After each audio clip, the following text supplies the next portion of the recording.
Maria Silviani Cahya Serang, NPM 231712466. Di video kali ini saya akan memberikan penjelasan tentang FBM atau Fogg Behavior Model.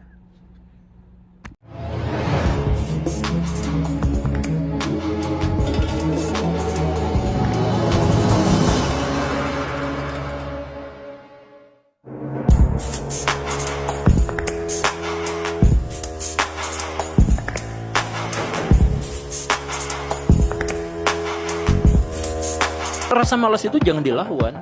Rasa malas itu muncul ketika kita gagal menemukan tujuan. Kalau misalkan kita berhasil menemukan tujuan, kita nggak pernah punya kesempatan untuk malas. Kita bahkan terobsesi untuk melakukan sesuatu kalau kita tahu tujuannya.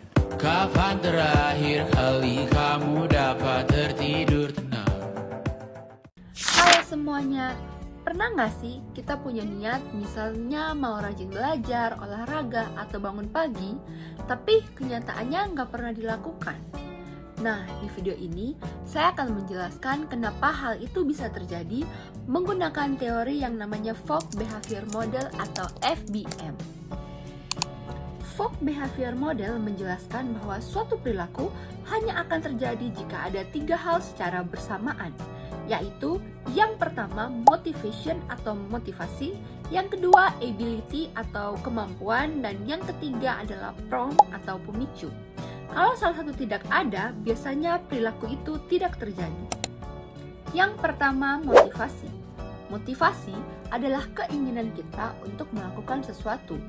Contohnya, kita ingin hidup sehat, ingin rajin berolahraga, dan ingin lebih produktif. Tapi ingat, motivasi saja belum cukup ya. Yang kedua adalah ability. Ability bukan sekedar bisa atau tidak, tapi lebih ke seberapa mudah sesuatu itu bisa kita lakukan. Semakin mudah, maka semakin besar kemungkinan kita untuk melakukannya. Contohnya, minum air. Minum air terasa mudah bukan? Tapi kalau olahraga 2 jam, bagi orang-orang yang jarang berolahraga itu terasa sangat berat kan? Nah, seperti itulah ability. Semakin mudah sesuatu, semakin besar kemungkinan kita untuk melakukannya. Yang ketiga adalah prompt. Prompt atau pemicu. Prompt adalah pemicu atau pengingat untuk bertindak.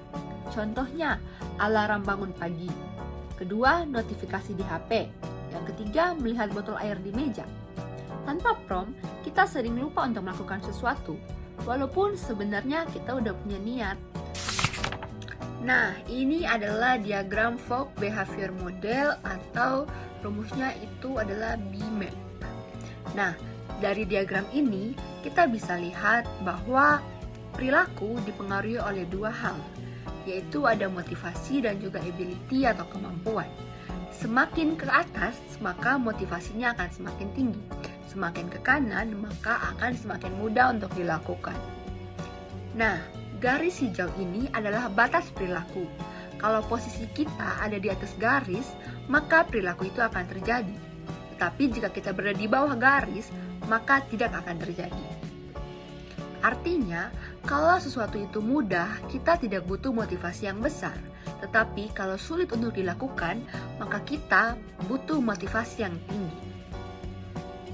Dan yang paling penting, perilaku hanya akan terjadi jika ada motivasi, ability, dan juga prompt. Jadi, kalau kita gagal melakukan sesuatu, itu bukan berarti kita malas. Bisa jadi karena itu terlalu sulit dilakukan atau tidak ada pemicunya. Nah, sekarang kita masuk ke contoh. Contohnya, kita ingin membiasakan minum air putih di pagi hari. Berdasarkan teori FBM, ada 3 hal yang harus kita siapkan. Yang pertama yaitu motivasi. Apa sih motivasinya kita ingin minum air putih di pagi hari? Yang pasti ingin sehat kan? Nah, yang kedua adalah ability. Ability-nya kita buat mudah. Misalnya, kita taruh air di dekat tempat tidur setiap hari. Lalu, yang ketiga prompt. Prompt-nya adalah setelah bangun tidur. Nah, jadi kebiasaan kecil yang akan kita lakukan adalah setelah bangun tidur saya akan minum air putih. Kalau ini dilakukan terus, lama-lama akan menjadi kebiasaan. Nah, berdasarkan penjelasan tadi, dapat kita simpulkan bahwa perilaku terjadi bukan hanya karena adanya niat, tetapi harus ada 3 hal tadi, yaitu motivasi, ability, dan juga prompt. Kalau kita ingin membentuk kebiasaan baru, kita bisa membuatnya menjadi lebih mudah dan juga menambahkan pemicu yang lebih jelas. Sekian penjelasan dari saya, terima kasih sudah menonton. Semoga bermanfaat.